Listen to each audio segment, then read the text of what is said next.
আসসালামু আলাইকুম। এটিএন বাংলা সংবাদে সবাইকে স্বাগত জানাচ্ছি নাবিলা রহমান। শুরুতেই বিআরবি কেবলস সংবাদ শিরোনাম। হামির শিশু মৃত্যুর ঘটনায় সংসদে প্রধানমন্ত্রীর দুঃখ প্রকাশ। 2 কোটি টিকা দেওয়ার পরিকল্পনা। 2 মাসের মধ্যে 200 অব্যবহৃত ভবনকে হাসপাতালে রূপান্তরের ঘোষণা। হামির উপসর্গে 5 জনের মৃত্যু, তথ্য স্বাস্থ্য অধিদপ্তরের। দেশে টিকার সংকট নেই, মজুদ আছে 6 মাসের দাবি স্বাস্থ্যমন্ত্রী।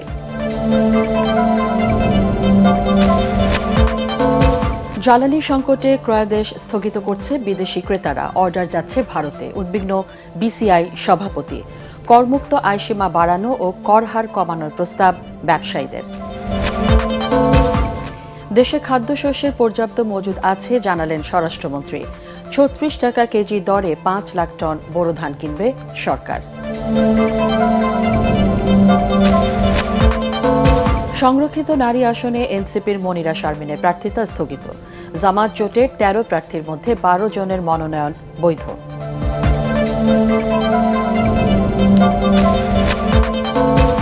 এবং মধ্যপ্রাচ্য সংঘাত নিরসনে এবার ইরানকে চরম পত্র দিলেন প্রেসিডেন্ট ট্রাম্প। ঐক্যবদ্ধ প্রস্তাব উপস্থাপনে তেহরানকে সময় বেঁধে দিয়েছে ওয়াশিংটন। শুনছিলেন বিআরবি কেবলস সংবাদ শিরোনাম, এবার বিস্তারিত। দেশে হামে শিশু মৃত্যুর ঘটনায় দুঃখ প্রকাশ করেছেন প্রধানমন্ত্রী তারেক রহমান। সংসদে তিনি জানান, পরিস্থিতি উত্তরণে 2 কোটি শিশুকে টিকা দেওয়ার উদ্যোগ নেওয়ার পাশাপাশি হাম শনাক্ত কিট নতুন করে আমদানি করা হচ্ছে। 2 মাসের মধ্যে 200 অব্যবহৃত ভবনকে হাসপাতালে রূপান্তরের কথাও জানান তিনি। সংসদ নেতা আরও বলেন, আগামী 5 বছরের মধ্যে উন্নত, সমৃদ্ধ ও আত্মমর্যাদাশীল দেশ গড়তে কাজ করছে সরকার। ইমদাদুল্লাহ বাবুর রিপোর্ট। মাননীয় প্রধানমন্ত্রী অনুগ্রহ করিয়া বলিবেন কি, ত্রয়োদশ জাতীয় সংসদের প্রথম অধিবেশনের 19তম কার্যদিবসে বুধবার সংসদ সদস্যদের প্রশ্নের উত্তর দেন সংসদ নেতা তারেক রহমান। এ সময় তিনি জানান, দেশকে খাদ্যে সমৃদ্ধ করতে ক্লাইমেট স্মার্ট কৃষি পরিকল্পনা বাস্তবায়ন করা হচ্ছে। কৃষকদের জন্য প্রণোদনা ও সহায়তা কার্যক্রম স্বচ্ছ ও জবাবদিহিমূলক করার জন্য কৃষক কার্ডের মাধ্যমে কৃষকদের বীজ, সার, কৃষিযন্ত্র ক্রয় সহ বিভিন্ন খাতে ভর্তুকি প্রদান করা হবে। তাছাড়া কৃষকদের জন্য স্বল্প সুদের কৃষি ঋণ এবং ফসল বীমা চালু করার উদ্যোগ গ্রহণ করার পরিকল্পনা আমাদের রয়েছে। প্রাকৃতিক দুর্যোগে ক্ষতিগ্রস্ত কৃষকদের পুনর্বাসনের জন্য বিশেষ সহায়তা কার্যক্রম গ্রহণ করা হচ্ছে। ক্লাইমেট স্মার্ট কৃষি বাস্তবায়ন করার পরিকল্পনা রয়েছে বর্তমান সরকারের। কম সেচ, কম রাসায়নিক সার ও কম কীটনাশক প্রয়োগের মাধ্যমে ফসল উৎপাদন, প্রিসিশন এগ্রিকালচার ইত্যাদির জন্য উদ্যোগ গ্রহণ করা হচ্ছে। চলতি অর্থবছর থেকে প্রাথমিক বিদ্যালয়ের শিশুদের জামা, পাটের ব্যাগ ও জুতা সরবরাহের পরিকল্পনার কথাও জানিয়েছেন তারেক রহমান। এই অর্থবছরে ইনশাআল্লাহ 2 লক্ষ শিশুদের মাঝে বিনামূল্যে স্কুল ড্রেস, শুধু স্কুল ড্রেসই নয়, পাট থেকে তৈরি আমরা বাচ্চাদেরকে স্কুল ব্যাগ দিব এবং একই সাথে প্রাইমারি স্কুলের বাচ্চাদেরকে আমরা জুতো সরকার থেকে দেব।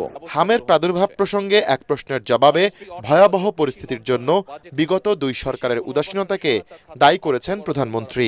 হামের টিকা গত কয়েক বছর ধরে বিদেশ থেকে আমদানি করা হয়নি এবং স্বাভাবিকভাবেই যখন এই সমস্যাটি দেখা দেয় খুব দ্রুততার সাথে, এখানে আমাদেরকে বলতেই হবে, মাননীয় স্পিকার, ইউনিসেফ আমাদেরকে, বাংলাদেশকে অনেক হেল্প করেছে এই ব্যাপারে।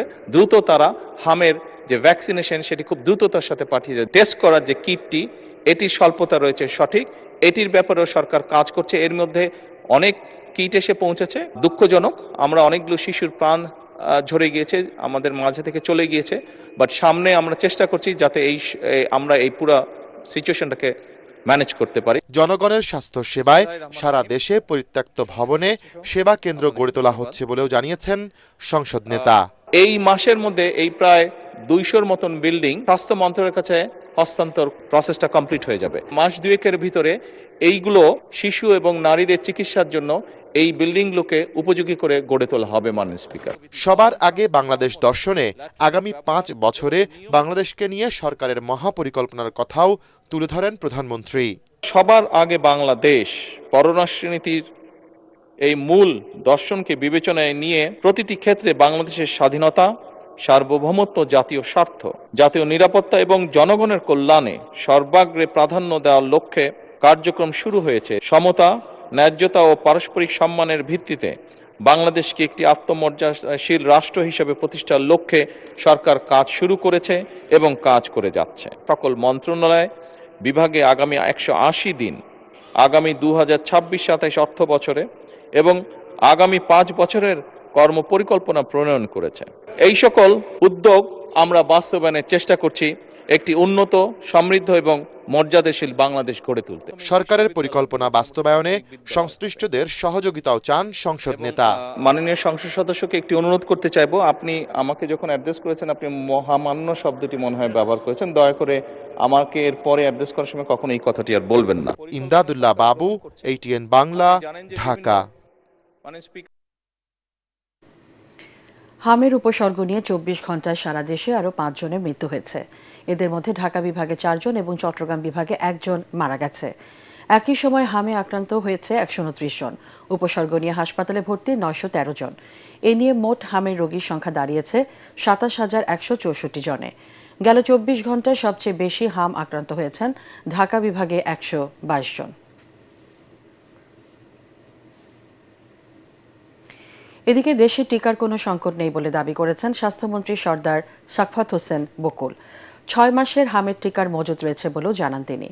রাজধানীতে বাংলাদেশ মেডিকেল বিশ্ববিদ্যালয় চায়না বাংলাদেশ সার্জিক্যাল ক্লিনিক প্রতিষ্ঠায় সমঝোতা স্মারক সই অনুষ্ঠান শেষে সাংবাদিকদের এসব কথা জানান মন্ত্রী। বলেন, চিকিৎসকদের নিরাপত্তায় প্রত্যেক হাসপাতালে 10 জন করে সশস্ত্র আনসার মোতায়েন করা হবে। বিস্তারিত জানাচ্ছেন ইয়াসিন রানা।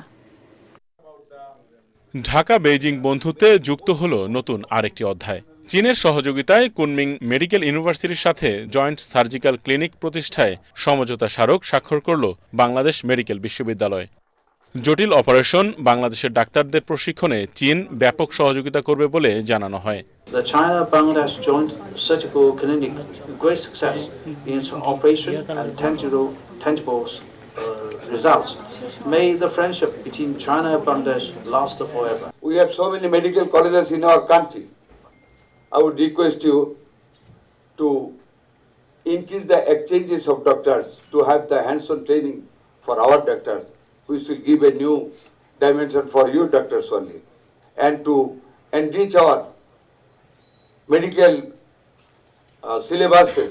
পরে সাংবাদিকদের মুখোমুখি হন স্বাস্থ্যমন্ত্রী সাখাওয়াত হোসেন বকুল। সবাই সমন্বিতভাবে আমরা কাজ করে যাচ্ছি। I have my stock every no, এটা ঠিক না। আমাদের কাছে একটা টিকার সংকট নেই। আমাদের টিকা, আমাদের স্টক রয়ে গেছে আমাদের হাতে। আগামী 6 মাস পর্যন্ত আমরা টিকা দিয়ে যেতে পারবো।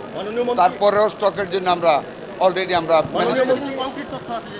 আমার কাছে কনক্রিট তথ্য থেকে আমি বলতেছি আপনাকে আমাদের টিকা আছে।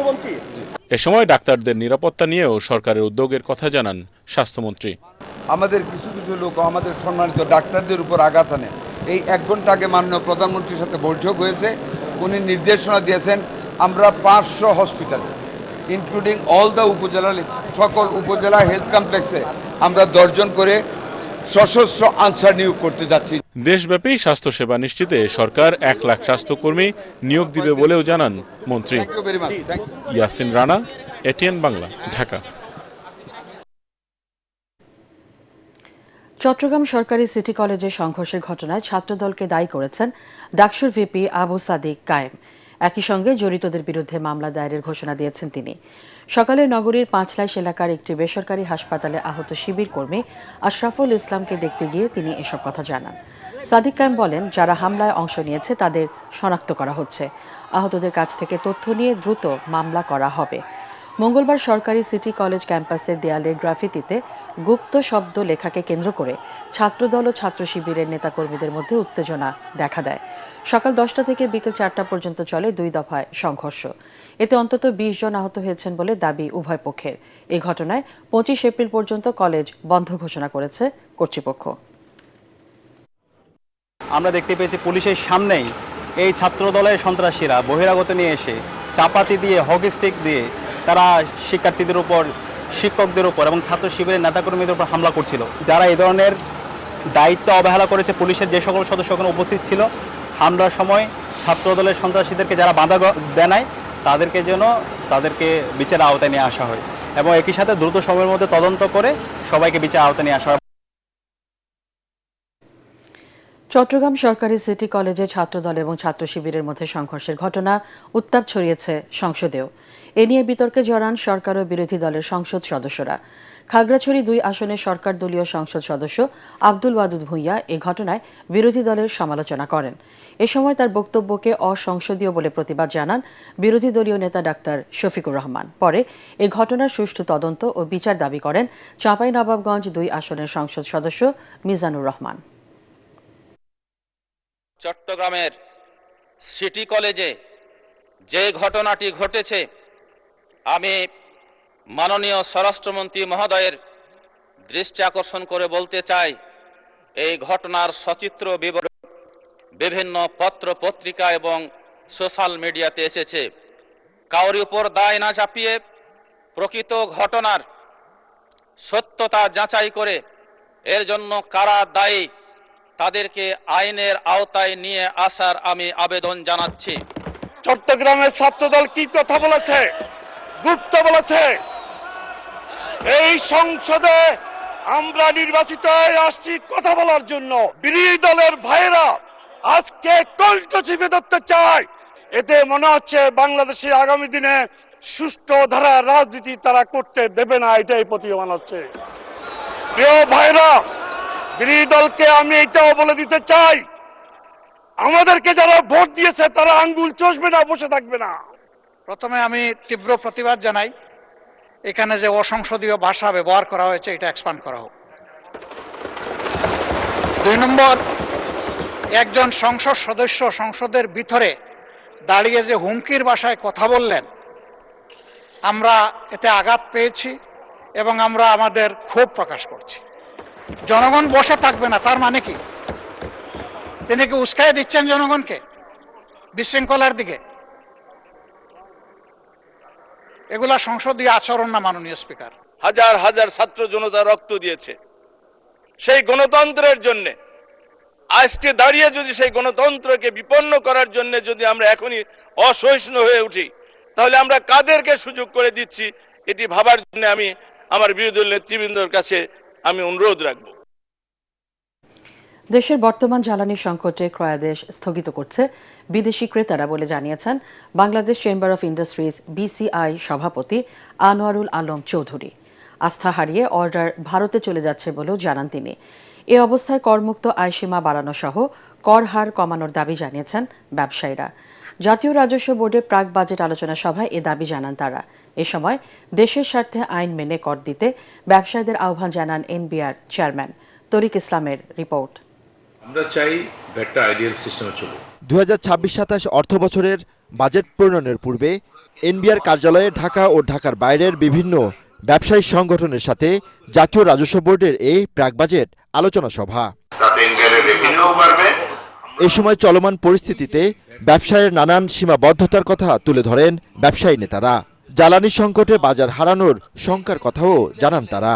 বেশ কিছু বড় বড় হাউস ওরা এই মেসেজগুলি কিন্তু আমাদেরকে দেওয়া শুরু করছে। আমরা কিন্তু এখন দেখছি যে জুলাই অগাস্টের অর্ডারগুলি থেমে গেছে, যেগুলি আসার কথা ছিল, খুব স্লো হয়ে গেছে। খুব কষ্ট করে ডিসকাশন করা হচ্ছে, এখনো কিন্তু কেউ দিতে পারেনি। ওদের ঢাকা অফিসের কথাও কিন্তু এখন উপরে ওরা শুনতে চাচ্ছে না। ঢাকা অফিসও কিন্তু একটু ফ্রাস্ট্রেটেড। আলোচনা সভায় NBR চেয়ারম্যান বলেন, ব্যবসা বান্ধব বাজেট করা হবে, তবে আইন মেনে ব্যবসা পরিচালনা ও কর দিতে ব্যবসায়ীদের প্রতি আহ্বান জানান তিনি। এখন আমরা তো আসলে যেভাবে আপনারা চান যে আমি 7.5 দিব, 10 দিব, 5 দিব, 2.5 দিব, এটা তো আর ভ্যাট হলো না। আমরা যদি রিয়েল ভ্যাটটাকে ইম্পোজ করতে পারি, কোনো ভ্যালু এডিশন পর্যায়ে কোনো জায়গাতেই 2-2.5%, 3%-এর বেশি ভ্যাট হওয়ার কথা না। এখন আমরা যখন এই ট্রাঙ্কেটে গেলাম, আপনাদেরকে বেশি ভ্যাট দিতে হচ্ছে এবং এটার মধ্যে ওভারঅল একটা ঝামেলা রয়ে গেছে। সেই জন্য আমরা মনে করি আমরা এবার আপনাদের কাছ থেকে এই অনুমতিটা চাই যে আমরা স্ট্যান্ডার্ড ভ্যাট রেটে চলে যাই। ইভেন 10 যেটা বললেন, এটা 10 দরকার নেই, এটা 15 হয়ে যাক। দেশের নবায়নযোগ্য জ্বালানির প্রসারে সব ধরনের সহযোগিতার কথা জানান NBR চেয়ারম্যান। আপনার আলটিমেটলি ওই লাস্ট স্টেজে গিয়ে তরিক ইসলাম, ATN বাংলা, ঢাকা। এই হলো মোদ্দা কথা। এখনো সময় মতো খুলছে না রাজধানীর বেশিরভাগ ফিলিং স্টেশন। পাম্প বন্ধ থাকায় ভোগান্তি বাড়ছে গ্রাহকদের। অন্যদিকে পাম্প কর্তৃপক্ষ বলছে চাহিদা মতো তেল আসছে না ডিপো থেকে, যে কারণে বাধ্য হয়ে বন্ধ রাখতে হচ্ছে পেট্রোল পাম্প। তবে গণপরিবহনের ভাড়া না বাড়ায় কিছুটা স্বস্তি প্রকাশ করেছেন যাত্রীরা। তৌহিদুর রহমান নিশানের রিপোর্ট। রাজধানীর বেশিরভাগ ফিলিং স্টেশনগুলো দিনের অধিকাংশ সময় বন্ধ থাকছে। সবগুলো পাম্পে সময়মতো তেল সরবরাহ না থাকায় কমছে না গ্রাহক দুর্ভোগ। বেশিরভাগ পাম্প বন্ধ, শ্যামলী থেকে একদম সাভার পর্যন্ত গেলাম, কোনো পাম্পে তেল পেলাম না। সকালে যখন গেছি বলতেছে যে নাই, তেল দেওয়া যাবে না, তা আমরা ঘুরে চলে আসছি। এক একটা পাম্প এক এক সময় তেল দিচ্ছে, যা মানে সমসাময়িক, একই সময়ে তেলটা দেওয়া হচ্ছে না। ডিপো থেকে তেলের গাড়ি পৌঁছাতে বিলম্ব হওয়ায় বন্ধ থাকে পাম্প।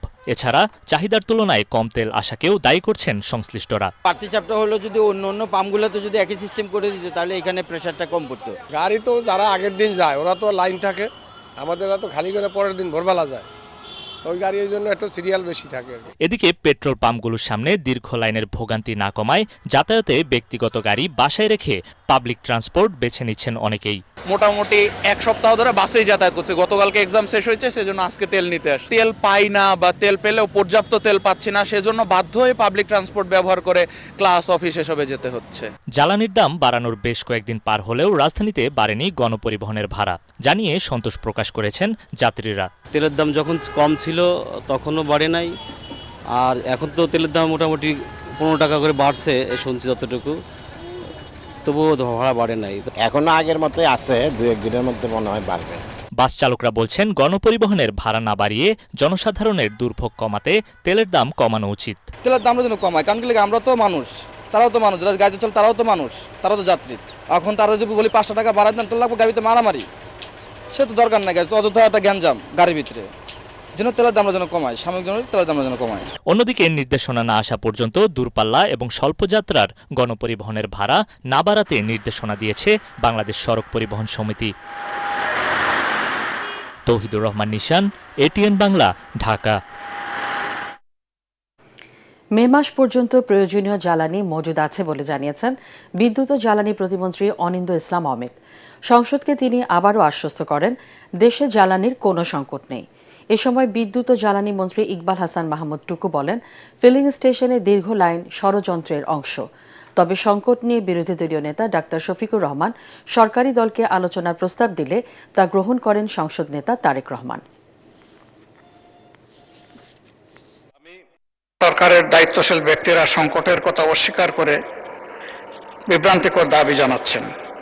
সরকার এই বাস্তবতা বিবর্জিত ও অস্বীকারের প্রবণতা সংকটকে আরও ঘনীভূত করছে এবং সাধারণ মানুষকে বিভ্রান্ত ও ক্ষুব্ধ করে তুলছে। তাই বর্তমান সংকটের প্রকৃত তথ্য প্রকাশপূর্বক এবং সংকট নিরসনে সরকারের স্বচ্ছতা নিশ্চিত করা এবং দ্রুত সমাধান অতি জরুরি। বর্তমানের জনগণের নির্বাচিত সরকার আগামী মে মাস পর্যন্ত জ্বালানি যে চাহিদা সেটি নিশ্চিত করতে সক্ষম হয়েছে। আমরা এখন আগামী জুন এবং জুলাই মাসের জ্বালানি চাহিদা পূরণের প্রস্তুতি গ্রহণ করছি। কোথাও মজুদ হচ্ছে, কোথাও ধরা পড়ছে, কোথাও পাচার করার বিষয়ে কথা উঠেছে। হ্যাঁ, স্বরাষ্ট্র মন্ত্রণালয়কে অনেকে অঙ্গুলি নির্দেশ করেছে, কি করছে এগুলো যে ফাইন্ড আউট করলো, এগুলা তো স্বরাষ্ট্র মন্ত্রণালয়ই করেছে। এটা র্যাব করুক, পুলিশ করুক, অন্য বাহিনী করুক, বিজিবি করুক, স্বরাষ্ট্র মন্ত্রণালয়ই তো করেছে। এই লাইনটা কি সত্যি প্রয়োজনের, নাকি এই লাইনটা রাইডার ছেড়ে দিয়ে তেল বিক্রি করে তারা বেশি প্রফিট করছে? মাননীয় স্পিকার, আমি আমার বক্তব্য শেষ করার আগে আবারও আমি বিরোধী দলের নেতা এবং বিরোধী দলের সদস্য এবং আমার ট্রেজারি বেঞ্চের সদস্যদের কাছে অনুরোধ করব, আসুন জাতীয় ঐক্য গড়ে তুলি এই অবৈধ লাইনের বিরুদ্ধে। দেশ এবং দেশের মানুষের কোনো বিষয় যদি আমাদের সামনে কেউ উপস্থাপন করেন, যদি আমাদের কাছে দেশ এবং দেশের মানুষের স্বার্থের ব্যাপারে কেউ কোনো প্রস্তাবনা দেন, আলোচনা করতে চান, পরামর্শ দেন, সুপারিশ দেন, বাংলাদেশ জাতীয়তাবাদী দল সকল সময় প্রস্তুত সেই বিষয়ে আলোচনা করার। বিদ্যুৎ ও জ্বালানি সাশ্রয় সুপ্রিম কোর্টে ভার্চুয়ালি বিচার কাজ পরিচালনা ইতিবাচক সিদ্ধান্ত বলে মনে করেন অ্যাটর্নি জেনারেল রুহুল কুদ্দুস কাজল। বর্তমান পরিস্থিতিতে এটি সাময়িকভাবে চলবে বলেও জানান তিনি। আপিল ও হাইকোর্ট বিভাগে আজ থেকে সপ্তাহের শেষ 2 দিন ভার্চুয়াল পদ্ধতিতে বিচার কাজ শুরু হয়েছে। তবে ভার্চুয়াল কোর্টের সিদ্ধান্ত বাতিলের দাবি জানিয়েছেন আইনজীবীদের একটি অংশ। দাবি মানা না হলে আন্দোলনের হুঁশিয়ারিও দেন তারা। হুমায়ুন চিস্তির রিপোর্ট। বৈশ্বিক জ্বালানি পরিস্থিতি বিবেচনায় সপ্তাহে 2 দিন বুধ ও বৃহস্পতিবার সুপ্রিম কোর্টের উভয় বিভাগে ভার্চুয়ালি বিচার কাজ চলার সিদ্ধান্ত নেয় সুপ্রিম কোর্ট প্রশাসন। অন্যান্য কার্যদিবসে শারীরিক উপস্থিতিতে আদালত পরিচালিত হবে। বুধবার থেকে শুরু হয়েছে ভার্চুয়াল কোর্টে বিচার কার্যক্রম। ভার্চুয়াল পদ্ধতিতে শুনানি শেষে গণমাধ্যমকে অ্যাটর্নি জেনারেল বলেন, তুলনামূলকভাবে ভার্চুয়াল আদালতে বেশি মামলা শুনানি হচ্ছে, আইনজীবীদেরও তেমন সমস্যা হচ্ছে না। তবে এটি একটি সাময়িক ব্যবস্থা। তথ্য প্রযুক্তি ব্যবহার করার মাধ্যমে আমরা যে আদালত পরিচালনা করছি, আমি এখনো পর্যন্ত কোনো সমস্যা বোধ করিনি। এই ব্যবস্থাটা কিন্তু সম্পূর্ণ সাময়িক, এটা কোনো দীর্ঘমেয়াদী কোনো ব্যবস্থা হিসেবে উনি গ্রহণ করেননি। আমরা যদি কোনো কারণে বুঝি যে এর অসুবিধা হচ্ছে, তাহলে আমরা সেটা মাননীয় প্রধান বিচারপতির কাছে তার দৃষ্টিতে আনতে পারি। তবে শুরু থেকেই ভার্চুয়াল আদালতের বিরোধিতা করছেন সাধারণ আইনজীবীদের একটি অংশ। এই পদ্ধতি বাতিলের দাবিতে মঙ্গলবার থেকেই মানববন্ধন ও বিক্ষোভ করছেন তারা। বুধবার বিক্ষোভ করে তারা বলেন, অনলাইনে যথাযথ শুনানি করা সম্ভব নয়। 63টা এজলাসের এসি বন্ধ করার জন্য যে পরিমাণে সাশ্রয় হতো, এখন অন্তত 300 চেম্বার চালু আছে, বৈকালিক চেম্বার। আজকের মধ্যেই এই সিদ্ধান্ত প্রত্যাহার না হলে আগামীকাল কালো পতাকা মিছিল সহ লাগাতার আন্দোলন সংগ্রাম ঘোষণা করা হবে। আন্দোলনকারী আইনজীবীরা বলছেন, দেশে কোনো জ্বালানির সংকট নেই, সরকারকে হেয় করতেই ভার্চুয়াল কোর্ট চালুর সিদ্ধান্ত নেওয়া হয়েছে। প্রত্যাহারের দাবি জানাচ্ছি। হুমায়ুন চিস্তি, এটিএন বাংলা, ঢাকা। প্রতি কেজি বোরো ধান 36 টাকা আর চালের দাম 49 টাকা নির্ধারণ করেছে সরকার। কেনাকাটা শুরু হবে 3 মে থেকে। এবার 5 লাখ টন ধান আর 12 লাখ টন চাল সংগ্রহ করবে সরকার। সচিবালয় বৈঠক শেষে এসব তথ্য জানান খাদ্য পরিকল্পনা ও পরিধারণ কমিটির সভাপতি স্বরাষ্ট্রমন্ত্রী সালাউদ্দিন আহমদ। দেশে খাদ্যশস্যের পর্যাপ্ত মজুদ রয়েছে বলেও দাবি করেন তিনি। রিপোর্টে জানাচ্ছেন মাহবুব কবির চপল। মাঠে বোরো ধানে বাতাসের আবেশ, স্বপ্ন দেখছে বাংলাদেশ। কৃষকের মুখে হাসি, যা দেখে সরকার খুশি। এবার আবহাওয়া অনুকূল থাকায় উৎপাদন ভালো হবার আশা করা হচ্ছে। আগামী 3 মে থেকে ধান, গম আর 15 মে থেকে চাল কিনবে সরকার। গত মৌসুমের মতোই এবারও প্রতি কেজি চাল 49 টাকা, ধান আর গম 36 টাকা নির্ধারণ করা হয়েছে। এবার 12 লাখ টন ধান, 5 লাখ টন সিদ্ধ চাল, 1 লাখ টন আতপ চাল ও 50,000 টন গম কিনবে সরকার। এই বছর মৌসুম ভালো এবং আমাদের যে আবহাওয়া রিপোর্ট সেই অনুসারে এখনো পর্যন্ত দুর্যোগের কোনো সম্ভাবনা ইনশাআল্লাহ নেই। সেই হিসাবে আমরা আমাদের লক্ষ্যমাত্রার চাইতেও বেশি উৎপাদন হবে বলে আশা করছি। সেই হিসাবে আমাদের ঘাটতি নেই। 15 মে থেকে শুরু করব, এটাও 31 আগস্ট পর্যন্ত চলবে। 31 আগস্টের পরে যদি সময় বৃদ্ধি করতে হয়, আমরা সেটা সবার ডেকে নির্ধারণ করতে পারবো। দেশে প্রতি বছর চালের চাহিদা প্রায় 4 কোটি টন, উৎপাদন 4.25 কোটি টনের মতো। তারপরও বাজারে মাঝে মধ্যেই সংকট দেখা দেয়। সালাউদ্দিন আহমদ জানান, উৎপাদন ও চাহিদা মাথায় রেখেই বাজার ব্যবস্থাপনায় চোখ রাখবে সরকার। আমাদের নিরাপত্তা মজুদ এই পর্যন্ত জাতীয় ভিত্তিতে আমাদের ধারণ ক্ষমতা প্রিজার্ভেশন আমরা যেভাবে করি সেটার উপর ভিত্তিতে করা হয়েছে 13 লক্ষ মেট্রিক টন। এটা আমাদের নিরাপত্তা মজুদ বলে আর কি। আমাদের সবসময় এই মজুদটা থাকতেই হবে, এর বাইরে আমরা মজুদ রাখি। বর্তমানে আমাদের 17-18 লক্ষ মেট্রিক টন মজুদ আছে। চাল আমাদের লক্ষ্যমাত্রা বোধহয় 24-25 লক্ষ মেট্রিক টন, তাই না? সেই হিসাবে আমাদের এখন মজুদ আছে 17-18 লক্ষ মেট্রিক টন। এখন আমরা 5 লাখ টন এই বোরো মৌসুমে প্রক্রিয়া করব এবং সেটা চাহিদা অনুসারে, সময় অনুসারে, পরিবেশ পরিস্থিতি অনুসারে আমরা সেটা বৃদ্ধি করতে পারব। খাদ্যশস্যের কৃত্রিম সংকট সৃষ্টি করলে বিদেশ থেকে আমদানির সুযোগও রাখা হয়েছে বলেও জানান তিনি। ওপেন টেন্ডার ম্যাটারে যেতে পারি। মাহবুব কবির চপল, এটিএন বাংলা, ঢাকা। ত্রয়োদশ জাতীয় সংসদের সংরক্ষিত নারী আসনে জামাত জোট মনোনীত 13 প্রার্থীর মধ্যে 12 জনের মনোনয়নপত্র বৈধ ঘোষণা করেছে নির্বাচন কমিশন। তবে এনসিপির মনিরা শারমিনের মনোনয়নপত্রের বিষয়ে চূড়ান্ত সিদ্ধান্ত দেয়নি ইসি। রাজধানীর আগারগাঁওয়ে নির্বাচন কমিশন ভবনে সংরক্ষিত নারী আসনের রিটার্নিং অফিসার মোহাম্মদ মঈনউদ্দিন খান মনোনয়নপত্র বাছাই শেষে এ ঘোষণা দেন। শুনানিতে জানানো হয়, মনিরা শারমিন পূর্বে সরকারি চাকরিতে কর্মরত ছিলেন এবং বেতন ভাতা নিয়েছেন। আগামীকাল দুপুর 12টার মধ্যে প্রার্থিতার পক্ষে প্রয়োজনীয় কাগজপত্র জমা দেবেন বলে কমিশনকে জানান তিনি। এদিকে বিলম্বের কারণে এনসিপির নুসরাত তাবাসসুমের মনোনয়ন বাতিল করেছে নির্বাচন কমিশন। মনোনয়ন গৃহীত না হলে আইনি পদক্ষেপ নেওয়ার কথা জানিয়েছেন জামায়াতে ইসলামীর সহকারী সেক্রেটারি জেনারেল এহসানুল মাহবুব জুবায়ের। ওনার পূর্ববর্তী পেশা চাকুরি এবং উনি যে স্টেটমেন্ট দিয়েছেন সেখানে গভর্নমেন্ট পে স্কেলের কথা উল্লেখ আছে, সেই জন্য আমরা ওনার কাছে ওনার সপক্ষে ডকুমেন্ট চেয়েছি। 13 জনই বৈধ বলে ঘোষিত হবেন এবং ইনশাআল্লাহ তারা জাতীয় সংসদে নির্বাচিত হবেন এবং এই জাতীয় সংসদে তারা গুরুত্বপূর্ণ দায়িত্বশীল ভূমিকা পালন করবেন, আমরা এই প্রত্যাশা রাখি। ইরান আমেরিকা যুদ্ধ প্রসঙ্গ।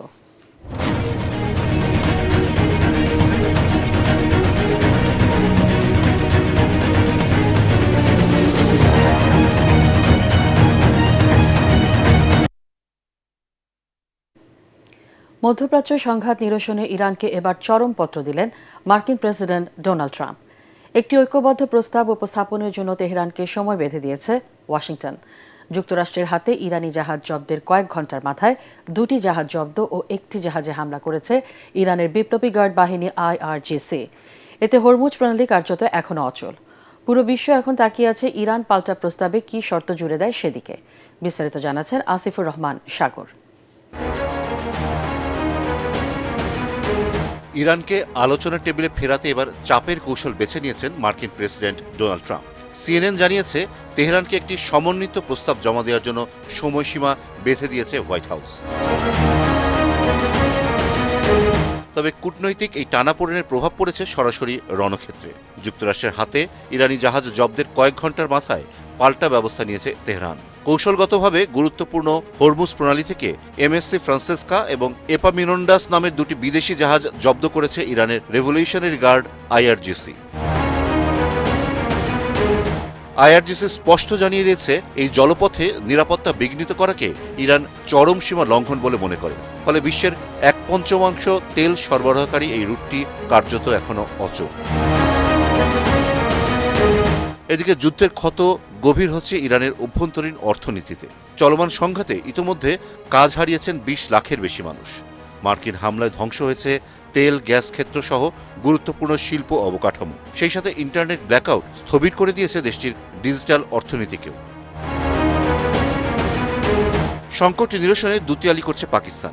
প্রধানমন্ত্রী শাহবাজ শরীফ ও সেনাপ্রধান আসিম মুনিরের মধ্যস্থতায় সাময়িকভাবে যুদ্ধবিরতির মেয়াদ বাড়াতে রাজি হয়েছেন ট্রাম্প। তবে এরই মধ্যে ইরানের 14 ব্যক্তি ও প্রতিষ্ঠানের ওপর নতুন মার্কিন নিষেধাজ্ঞা এবং হরমুজ প্রণালীর অস্থিরতা ইসলামাবাদের সম্ভাব্য দ্বিতীয় দফার বৈঠককে অনিশ্চয়তার মুখে ঠেলে দিয়েছে।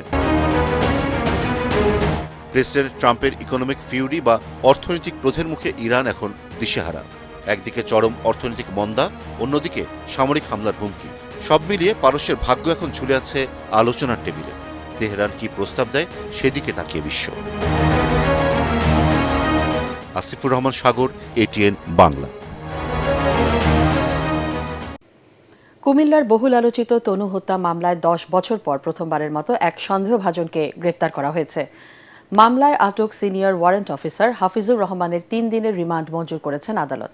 বিকেলে কুমিল্লা সদর আমলি আদালত 1-এর senior judicial magistrate Mominul Haque এ আদেশ দেন। এর আগে PBI এর তদন্ত কর্মকর্তা হাফিজুর রহমানকে তার বাসা থেকে গ্রেপ্তার করে আদালতে তোলা হয়। এ সময় রিমান্ড আবেদন জানালে শুনানি শেষে তা মঞ্জুর করেন বিচারক।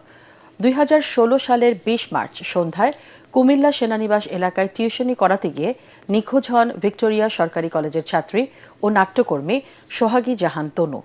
পরদিন সেনানিবাসের পাওয়ার হাউস সংলগ্ন জঙ্গল থেকে তার মরদেহ উদ্ধার করা হয়। এ ঘটনায় অজ্ঞাতনামা আসামিদের বিরুদ্ধে কোতোয়ালি মডেল থানায় হত্যা মামলা করা হয়। আগামী জুনে আবারও চালু হতে যাচ্ছে বিমান বাংলাদেশ এয়ারলাইন্সের ঢাকা নারিতা ফ্লাইট চলাচল। এই বিষয়ে প্রয়োজনীয় প্রস্তুতি নেওয়া হচ্ছে বলে জানিয়েছেন বিমান প্রতিমন্ত্রী রশিদুজ্জামান মিল্লাত। সচিবালয়ে প্রধানমন্ত্রীর সাথে বৈঠক শেষে তিনি আরও জানান, বোয়িং থেকে 14টি এয়ারক্রাফট কেনা হচ্ছে। উড়োজাহাজ লিজ নিতে আলোচনা চলছে এয়ারবাসের সাথেও। বিমানকে লাভজনক করতে বিভিন্ন উদ্যোগ নেওয়া হয়েছে বলেও জানান তিনি। আজকে আমরা সিদ্ধান্ত গ্রহণ করলাম, মাননীয় প্রধানমন্ত্রীও বলেছিলেন যে টোকিওর সঙ্গে আমাদের রুটটা বন্ধ কেন। তো আমরা পর্যালোচনা করে দেখলাম যে বন্ধ অন্য কারণে করা হয়েছিল, সেটা নাই বর্ণনা করলাম। আমরা আজকে থেকে সিদ্ধান্ত গ্রহণ করেছি যে জুন মাস থেকেই আমাদের ফ্লাইটটা চালু হচ্ছে। এই ব্যাপারে সিদ্ধান্তটা গৃহীত হলো। আমরা ইনফ্যাক্ট বোয়িং 14টা কিনবো, আর আমরা ইতিমধ্যে কথা বলছি এদের সঙ্গে, এয়ারবাসের সঙ্গে মিক্সড ফ্লাইট করার চিন্তা করছি। আর লিজের ব্যাপারে আমরা খুব ইমিডিয়েটলি হয়তো 2-3 মাসের মধ্যে কিছু লিজ নিয়ে বিমান বহরটাকে বাড়িয়ে প্রফিটেবল করার জন্য আমরা চেষ্টা করছি। এবার পূবালী ব্যাংক বাণিজ্য সংবাদ।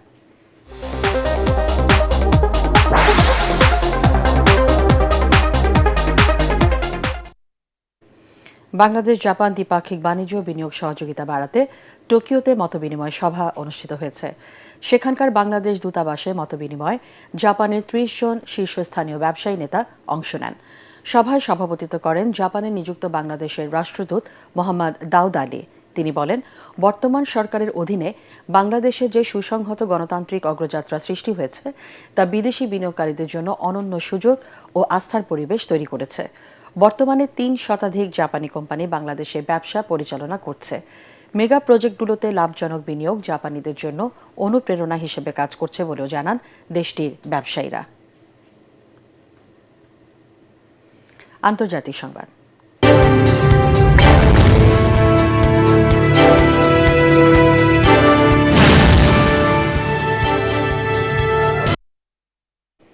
নেপালের নতুন সরকারের স্বরাষ্ট্রমন্ত্রী সুদান গুরং আজ পদত্যাগ করেছেন।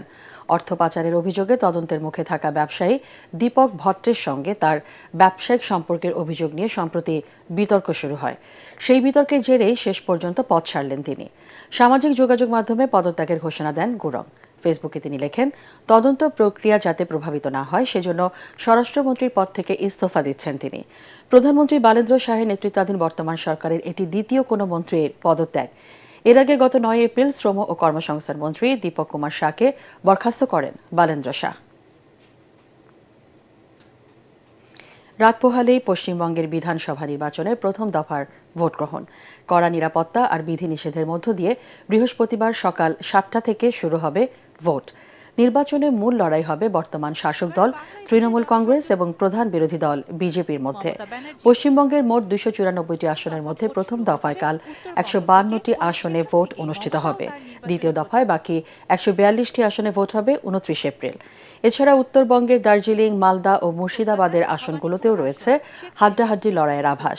4 মে ভোট গণনা শেষে চূড়ান্ত হবে কে শাসন করবে পশ্চিমবঙ্গ। নোয়াখালীর চাটকিল থানায় জাবেদ নামে এক ব্যবসায়ীকে ইট ভাটায় পুড়িয়ে হত্যার ঘটনা ঘটেছে।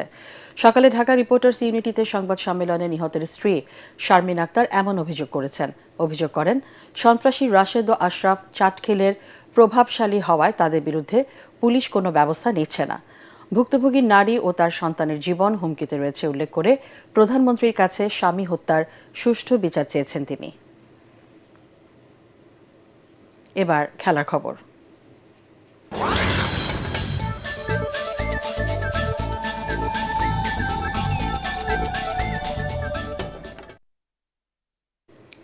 এবার Dutch Bangla bank powered by rocket cosponsor rocket pay Bangladesh New Zealand series প্রসঙ্গ। বন্দরনগরী চট্টগ্রামের সিরিজের তৃতীয় ও শেষ ওয়ানডে ম্যাচ খেলতে আগামীকাল নিউজিল্যান্ডের মুখোমুখি হবে বাংলাদেশ। প্রথম 2 ওয়ানডেতে 2 দলের জয়ে সিরিজে চলছে 1-1 সমতা। তাই তৃতীয় ও শেষ ম্যাচটি পরিণত হয়েছে অলিখিত ফাইনালে। চট্টগ্রামের বীরশ্রেষ্ঠ flight lieutenant Motiur Rahman cricket স্টেডিয়ামে সিরিজ নির্ধারণী ম্যাচটি শুরু হবে বেলা 11টায়। পরাগ আরমানের রিপোর্ট। মিরপুর শেরেবাংলা স্টেডিয়ামে সিরিজের প্রথম 2 ম্যাচে নিউজিল্যান্ড ও বাংলাদেশ দুদলই জয় পাওয়ায় শেষ ওয়ানডে ম্যাচটি ফাইনালে রূপ নিয়েছে। তরুণ পেসার নাহিদ রানার বোলিংয়ে মুগ্ধ বাংলাদেশের pace bowling coach Shaun Tait. চট্টগ্রামের ব্যাটিং উইকেটে আগামীকাল জয় চাইছেন তিনি। তবে পিচের আচরণ কেমন হবে সে বিষয়ে সন্দিহান টেইট। ব্যাটিং ইউনিটকে সবসময় সমর্থকরা ভালো খেলতে দেখতে চায়। আগের ম্যাচেও তারা ভালো খেলেছে। আশা করি কালও এখানে ভালো পারফরমেন্স করবে। ধারাবাহিকভাবে উন্নতি করতে থাকা বাংলাদেশ সেই ধারাটা ধরে রাখবে। একেবারে আনকোর এক দল হলেও প্রথম ম্যাচে টাইগারদের হারিয়ে নিজেদের শক্তিমত্তার পরিচয় দিয়েছে নিউজিল্যান্ড। সিরিজের শেষ ম্যাচটিতেও জিততে চাইছে তারা। সংবাদ সম্মেলনে তেমনটাই প্রত্যাশা তরুণ পেসার উইল ও রুরকের। দেখুন, এখানে সিরিজ জিততে পারাটা আমাদের জন্য অনেক গর্বের ব্যাপার হবে। ভালোভাবে প্রস্তুতি নিতে চেষ্টা করেছি আমরা। আমাদের নজর থাকবে সিরিজ জয়ের দিকে। চট্টগ্রামের উইকেট পড়তে পারাটা সমস্যা হলেও যে কোনো কন্ডিশনে মানিয়ে নিতে পারাটাই আন্তর্জাতিক ক্রিকেটারের প্রধান কাজ। পরাগ আরমান, এটিএন বাংলা। শেষ করার আগে বিআরবি কেবলস সংবাদ শিরোনাম জানিয়ে দিচ্ছি আরেকবার। হামে শিশু মৃত্যুর ঘটনায় সংসদে প্রধানমন্ত্রীর দুঃখ প্রকাশ। 2 কোটি টিকা দেওয়ার পরিকল্পনা। 2 মাসের মধ্যে 200 অব্যবহৃত ভবনকে হাসপাতালে রূপান্তরের ঘোষণা। হামের উপসর্গে 5 জনের মৃত্যু, তথ্য স্বাস্থ্য অধিদপ্তরের। দেশে টিকার সংকট নেই, মজুদ আছে 6 মাসের, দাবি স্বাস্থ্যমন্ত্রীর।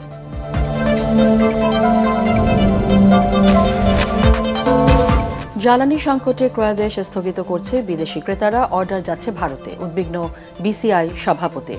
করমুক্ত আয়সীমা বাড়ানো ও কর হার কমানোর প্রস্তাব ব্যবসায়ীদের।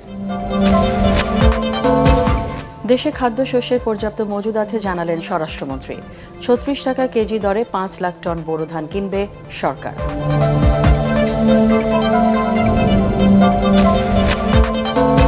সংরক্ষিত নারী আসনে এনসিপির মনিরা শারমিনের প্রার্থিতা স্থগিত।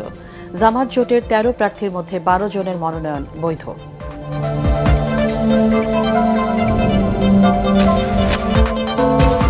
এবং মধ্যপ্রাচ্য সংঘাত নিরসনে এবার ইরানকে চরমপত্র দিলেন প্রেসিডেন্ট ট্রাম্প। ঐক্যবদ্ধ প্রস্তাব উপস্থাপনে তেহরানকে সময় বেঁধে দিয়েছে ওয়াশিংটন। পরবর্তী সংবাদ দেখার আমন্ত্রণ জানিয়ে এখনকার মতো শেষ করছি। এটিএন বাংলা সংবাদ ইউটিউবে দেখতে ব্রাউজ করুন, youtube/ATN Bangla News।